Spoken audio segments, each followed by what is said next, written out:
nerds, geeks e afins. Estamos todos aqui recapitulando com o 8º episódio da primeira temporada da série WandaVision. Sir, the team is ready for launch. It's about time. We took this thing apart and put it back together again a million times. Tried every type of power supply under the sun. When all we needed was a little energy directly from the source. Ready, sir. Pois bem, pessoal, estamos aqui no penúltimo episódio desta primeira temporada da série. E uma primeira coisa que eu posso dizer a respeito dele é que exatamente esse 8º episódio, ele tem um clima, sabe do quê? De filme.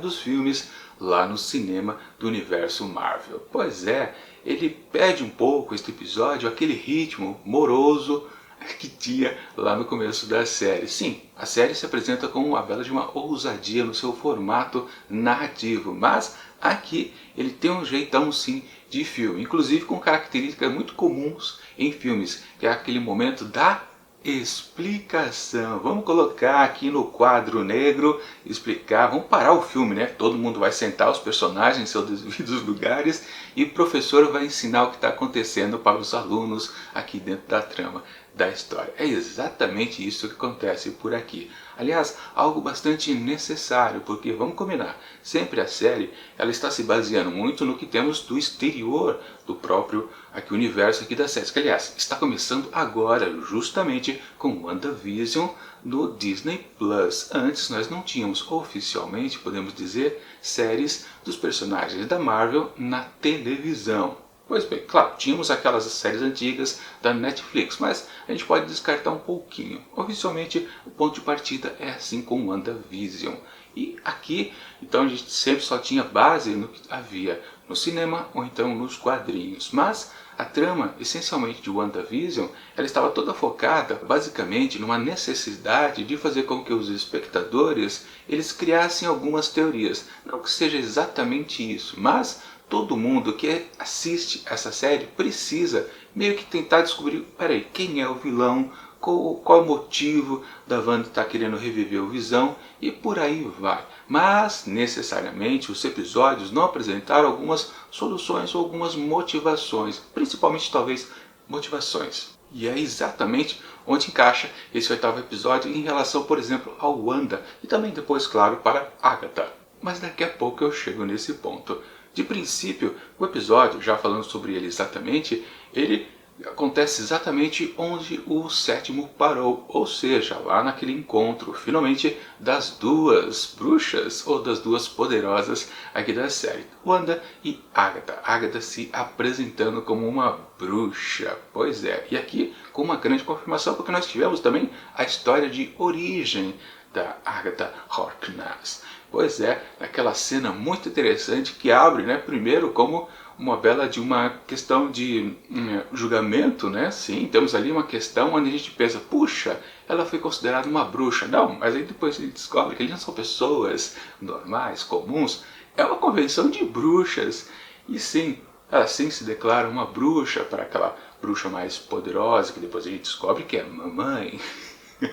E sim, o bacana é que temos um conceito bastante interessante ali, né? Ela aprendeu vários truques mágicos antes do tempo certo. Olha só que coisa curiosa. Essencialmente, sede de conhecimento, não só sede de poder. Claro, a personagem é bastante desejosa de ter cada vez mais e mais poderes. Ou, pelo menos, quando ela percebe que ela consegue absorver o poder daquelas outras bruxas que vão, claro, fazer ali a eliminação dela, nós podemos dizer que aquele momento ali é um pouco ambíguo. Eu cheguei a ver em alguns lugares na internet que algumas pessoas até pensam que a Agatha estava meio que inocente ali, meio que o poder que corrompeu ela, mas não, é preciso pensar principalmente na fala da mamãe que diz, não, você precisa ser sacrificada porque você é má.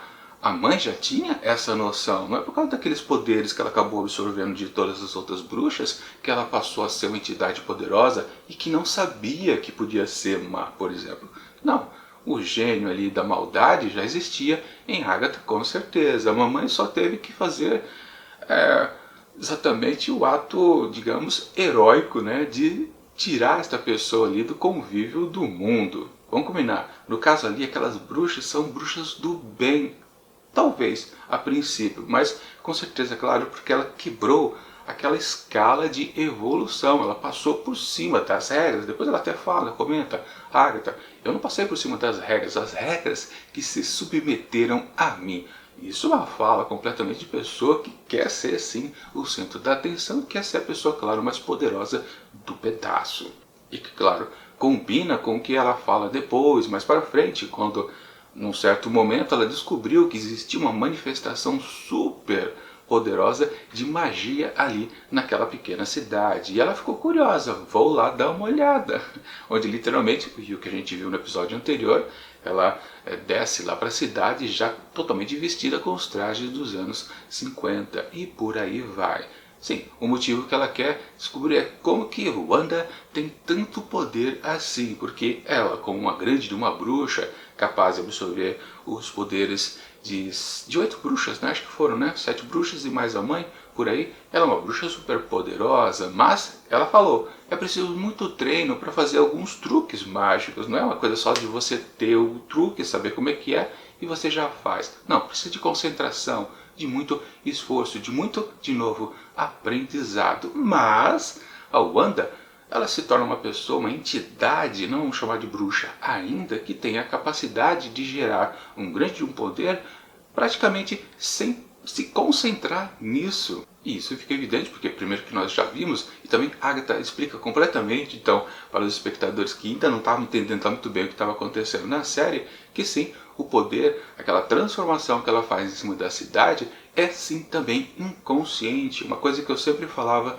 nas críticas anteriores dos episódios. Sim, sempre ficava aquela dúvida se Wanda estava sendo dominada por alguém ou ela estava submetida a seus próprios poderes. Pois é, naquela balança de estar consciente e de estar inconsciente ao mesmo tempo. Na verdade, ela só fica num estado mais consciente quando alguém vinha para agredir o seu ambiente, justamente no caso da aparição da Rambeau. E é curioso até lembrar, né, que em um outro momento onde ela ficou assim com a pulga na orelha, atrás da orelha, foi justamente quando a própria Agnes, né, avisa que existe uma estranha por ali. Ou seja, ela cutuca, a Agatha sempre cutucou, ela fez com que a Wanda, em algum momento das conversas, nas interações com aqueles personagens ali, acabasse dizendo como é que ela foi originada, seu poder. Mas acabou que não aconteceu. Então, a Agatha precisou fazer um grande esforço a mais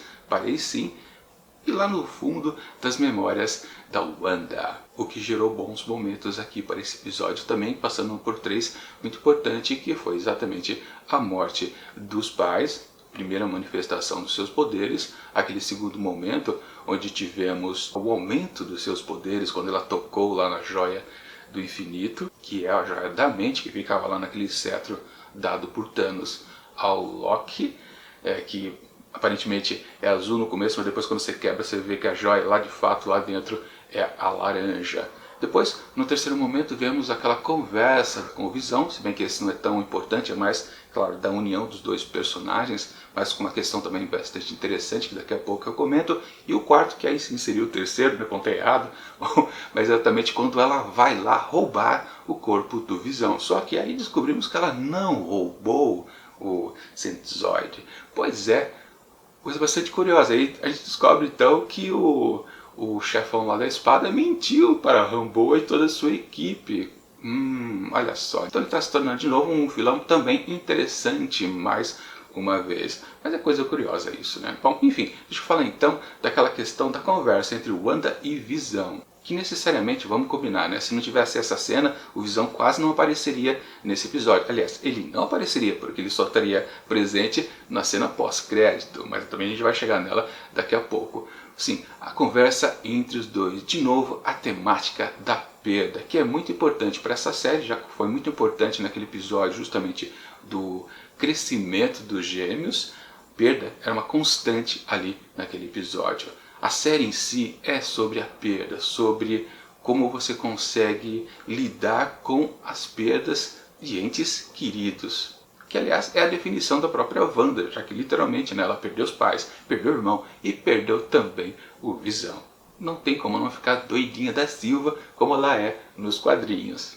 Mas também, ao mesmo tempo, aquela cena que trata das perdas, trata também, já que Visão faz aquela boa definição do que é o luto. É, na verdade, uma pessoa que não conseguiu ainda deixar de amar alguém. O luto, literalmente, é o amor que ainda não se desmanchou, não se evaporou. Mas ali também é a construção exatamente do contrário. A construção de um amor que, por exemplo, Visão diz que ainda não sabe exatamente o que é isso. Claro, ali ele está começando a amar Wanda. Mas falando sobre o episódio em si, de novo que eu comentei, que ele tem a cara toda de um filme. Pois é, ele tem um ritmo, e eu comentei que ele tinha essa coisa de se parecer bastante com um filme, porque ele tem uma certa característica que é exatamente o momento da explicação. Sim, esse episódio ele é explicativo, de colocar todas as coisas muito bem ali alinhadas no quadro negro, o professor que ensinou ao aluno exatamente o que ele não pode esquecer para poder compreender tudo que vem a seguir. Que literalmente é o que vai acontecer no próximo episódio e último aqui desta temporada, onde o pau provavelmente vai comer bastante, porque a gente precisa analisar como é que ficou então o contexto aqui ao final desse episódio, porque sim, claro, ele foi apenas uma questão de origem de personagens, literalmente, a Agatha, a Wanda e também do Visão lá depois dos pós-créditos, um novo Visão, né? O Visão branco, né? Que claro tem tudo a ver com os quadrinhos, obviamente. Mas a gente precisa levar em consideração também que este episódio ele serve para a gente ficar mais atento nas possibilidades, porque se o final literalmente, ok, Agatha estava interessada ali naquela manifestação de grandes poderes, em primeiro momento a gente pode pensar, poxa, então ela quer para ela. Porque a gente viu lá no começo do episódio, ela absorveu a energia daquelas bruxas menores de escalão e depois conseguiu pegar até o poder de sua mãe, que a gente pode perceber que ela é a rainha ali das bruxas, né? Tem aquela coroa e tudo mais. Ou seja, ela tem sim a sede de poder. Então no primeiro momento ela ficou interessada ali em Wanda e quer descobrir como é que ela conseguiu os poderes justamente para poder replicar e também ser tão poderosa da mesma maneira.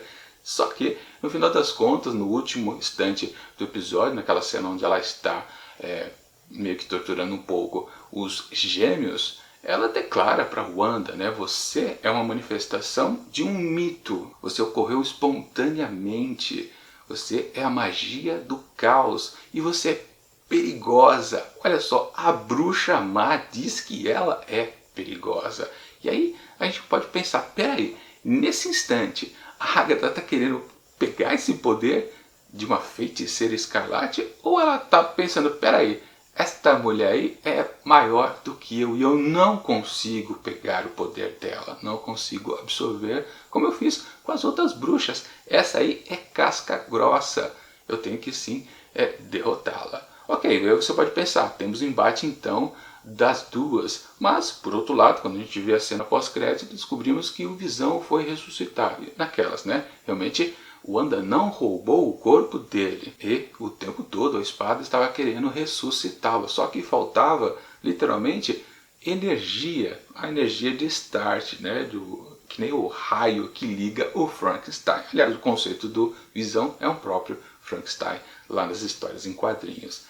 Ok, e depois eles acabaram percebendo que a energia necessária era de Wanda, sim, lá naquele drone que foi usado no sitcom dos anos 80, aquele bom truque da Rambo, né, de tudo que entra aqui moderno quando passa o campo de contenção é transformado para a década vigente. Se a gente não mandar então algo que é da própria década, nada vai ser alterado. Mandaram um drone então dos anos 80, ela tentou conversar com a Wanda, não deu certo, e para piorar a situação, ele foi armado. E o chefe lá, o Hawkins, alguma coisa assim, da espada mandou atirar nela. No que ela ficou puta da vida, saiu lá do campo de contenção e devolveu o bichinho. Só que ela devolveu energizado com os poderes de magia dela. Pois é, foi exatamente essa energia que fez reviver aquele novo sintesoide, já pintado todo de branco, né? Bacana, referência, como disse, aos quadrinhos, que é necessário saber, né? Não é um spoiler exatamente, né? Se ele é o ser verdadeiro em termos de vibrânio e fios, aquele ali é o corpo verdadeiro do Visão, e a mente está lá com o que a Wanda criou, fez uma projeção, você fica pensando, peraí, são dois Visões ou é um Visão e uma outra coisa? Pois é, o Visão branco é uma outra coisa, porque a memória morreu, que estava lá dentro. A memória que eu digo, claro, a alma do Visão, ou a mente, né? Já que a Wanda tocou a pedra, a joia do infinito da mente. Literalmente, quando ela fez a recriação lá, ela recriou a mente, não exatamente o corpo. O corpo é só uma projeção, mas ela criou a mente. Então esse Visão branco é um Visão zerado, ele não tem nenhuma memória do que aquele corpo foi antes. Isso que é bacana. Ou seja, o que eu quero dizer com tudo isso, né? Teremos outro embate também entre os dois Visões, provavelmente no 8º ou no 9º episódio e final aqui da primeira temporada. Mas aí você pode pensar, onde entra a Rambeau, que agora é uma mulher com superpoderes, na verdade, a Pulsar. Eu ia dizer Capitão Marvel, não, ela é Pulsar. Acho que é esse nome que a série vai adotar. E a gente precisa lembrar de um detalhezinho super importante lá no episódio anterior, quando tivemos a primeira cena pós-crédito e ela foi fuçar lá no porão da casa da Agatha, na verdade Agnes para ela, né? E chegou o Pietro, e quando ela se volta para Pietro, que acusou ela de estar bisbilhotando, o olhar dela mudou. Lembram, né? O olhar dela, já transformada numa super-heroína, era azulado. Quando ela se voltou para Pietro, já estava roxo. E roxo é a cor da Agatha. Naquela cena justamente lá do embate entre as bruxas, os raios das bruxas, tanto as inferiores quanto a rainha mãe de Agatha, eram azul. O raio roxo de Agnes, que foi dominando o azul, representa então uma bruxa mais poderosa, da linhagem roxa, digamos assim. E a feiticeira escarlate é a vermelha, que claro é mais poderosa e consegue absorver o roxo. Bom, isso no espectro das cores é bem bacana. Enfim, o que vale? Teremos embate a mais, não só entre as duas bruxas ou os dois sintesoides. Também teremos de que lado que vai ficar Rambeau. Bom, como ela está com o olhar roxo, provavelmente ela está dominada pela Agatha. E a briga então vai ficar interessante mais ainda.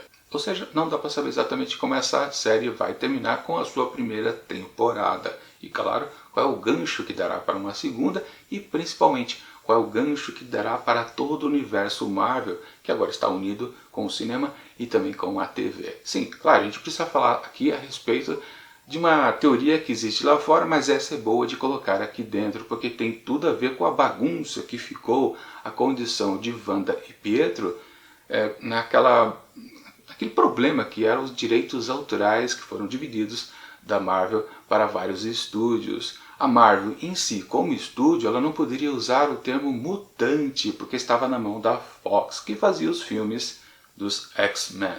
Mas agora que a Disney comprou a Fox, ela pode, de novo, voltar a usar o termo mutante e também, claro, usar os próprios personagens X-Men. E muita gente então teorizava que esta temporada aqui de WandaVision, ao seu final, iria fazer uma apresentação justamente dos X-Men. Que, aliás, quando você começa a ver, quando a Agatha traduz como foi a criação dos poderes de Wanda, a gente fica com aquela sensação, ela vai dizer que ela é uma mutante. Não, no final das contas, ela diz que ela é uma bruxa, mas é uma bruxa que era um mito.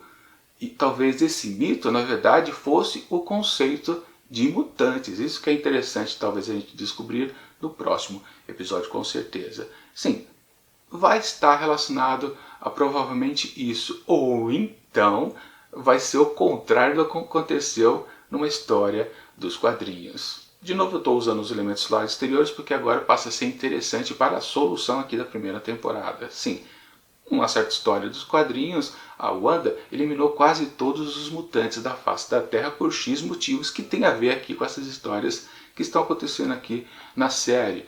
Mas pode ser que ela faça exatamente o contrário. Em vez dela acabar com quase todos os mutantes, ela cria os mutantes. Isso vai ser muito bom. Será, na verdade, sensacional. Claro que ela vai criar assim instantaneamente, né? Não é a partir de agora que teremos crianças que vão chegar à puberdade e vão manifestar poderes mutantes. Não, vai ser uma coisa instantânea mesmo. Ela vai criar uma batelada uma população enorme de mutantes no mundo inteiro.